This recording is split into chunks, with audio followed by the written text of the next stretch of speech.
dans une luminosité un peu nulle. Et on va parler aujourd'hui PACES, donc la première année de médecine. J'ai déjà fait quelques vidéos à ce sujet, donc je te mets la playlist ici. Et ce sont clairement les vidéos qui sont les plus vues sur ma chaîne et qui sont aussi celles qui sont le plus demandées, donc j'imagine que c'est un sujet pour lequel vous êtes assez curieux. Et j'ai décidé de recommencer un petit peu à faire ce genre de vidéos, donc pas non plus tout le temps parce que c'est quand même un sujet assez vite épuisable. Mais cette fois-ci je vais vous parler de la filière maïeutique en PACES. Donc si vous êtes un petit peu informé, vous savez que la première année de médecine se déroule en 2 semestres, donc comme toutes les années de fac.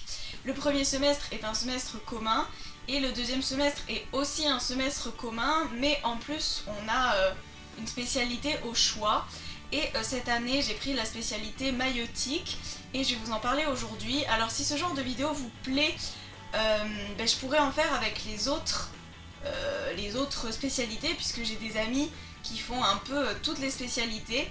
Donc n'hésitez pas à mettre en commentaire la spécialité que vous voulez dont je parle, je vais y arriver. Donc tout d'abord, pourquoi j'ai choisi cette spécialité cette année?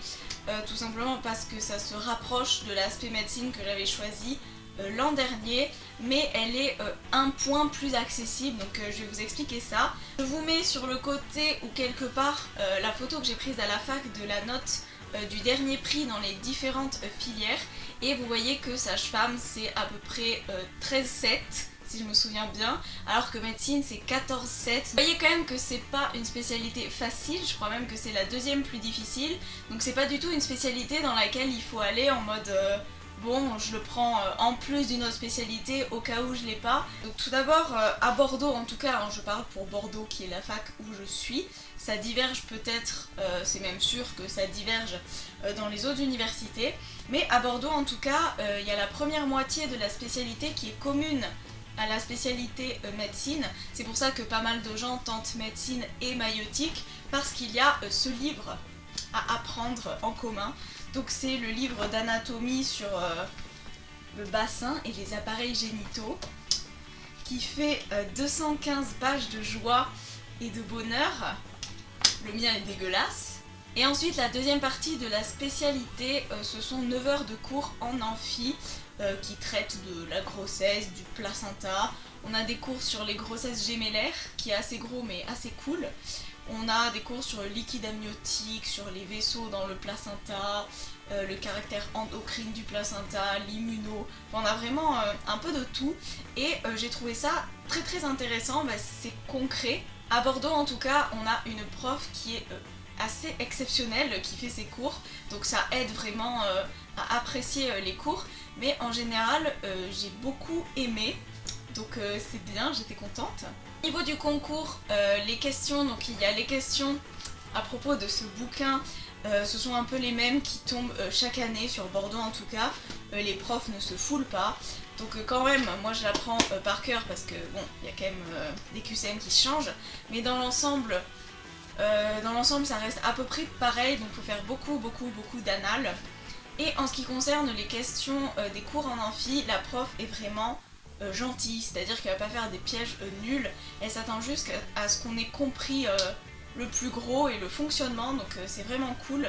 Mais le truc qui est moins cool du coup, c'est que tout le monde a des très bonnes notes, toutes les personnes assez sérieuses arrivent à avoir des notes excellentes, et du coup, pour vous donner un ordre d'idée, à la dernière colle j'avais eu 17 sur 20, et j'avais terminé que 40e sur 120. Donc ça veut dire qu'il y en avait 40 qui avaient plus de 17. Bon, j'étais quand même dans le premier tiers, mais c'est quand même dingue.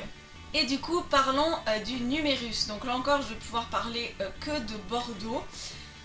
Donc il y a 30 places seulement de disponibles en maïeutique.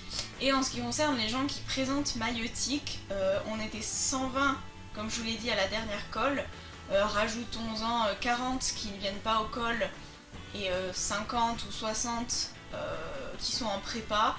Disons qu'on est entre 200 et 250 je pense à passer maïeutique, donc ça fait quand même un sacré dur numérus aussi, donc un peu moins dur qu'en médecine quand même au niveau de ceux qui sont pris par rapport à ceux qui le présentent, mais quand même, donc il faut avoir, comme je vous l'ai dit, 13,7 c'était l'an dernier pour être pris. Ensuite il faut savoir que même si il y a, comme je vous ai dit, 250 personnes admettons qui présentent sage-femme, alors certes il y en a comme moi qui présentent sage-femme parce qu'ils le veulent vraiment, mais il y a aussi d'autres gens qui présentent sage-femme et médecine, puisque comme je vous ai dit, il y a quand même la moitié de l'aspect qui est commune, et du coup ils présentent sage-femme au cas où il n'est pas médecine, mais s'ils ont les deux, ils prendront médecine. Donc je pense qu'il y a quand même 50 à 70 personnes qu'on peut enlever du numérus et qui prendront autre chose, qui vont en médecine, pharma ou dentaire avant sage-femme. Donc voilà. Et peut-être que vous vous posez la question au niveau de la répartition filles-garçons. Il y a très peu de garçons. Honnêtement, dans l'amphi, ouais, on doit être 150. Franchement, s'il y a 10 garçons, voilà, j'ai vraiment l'impression qu'il y a beaucoup plus de filles. Bon, j'ai envie de dire que c'est normal, même si c'est ultra cliché et qu'il faut pas penser comme ça.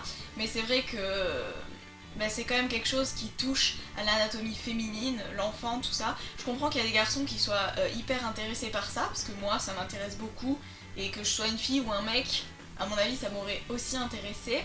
Mais c'est vrai que je pense dans la tête des hommes, enfin tout ce qui est accouchement, règles, enfants, c'est pas quelque chose qui leur parle en premier. Et donc au niveau du concours, donc je l'ai passé il y a 3 jours, je suis en vacances très fraîchement. J'ai adoré le sujet, c'est-à-dire que la prof qu'on a à Bordeaux en sage-femme, c'est une perle. Donc comment s'est déroulée l'épreuve? Donc elle durait 45 minutes. Personnellement j'avais fini en 25 minutes parce que voilà, c'était rapide. Donc on avait 10 questions sur les cours de sage-femme spécifiquement, donc liquide amniotique, tout ce que je vous ai dit avant, et 20 questions, je crois, ou 15 questions sur l'anatomie, le livre qu'il y avait à apprendre.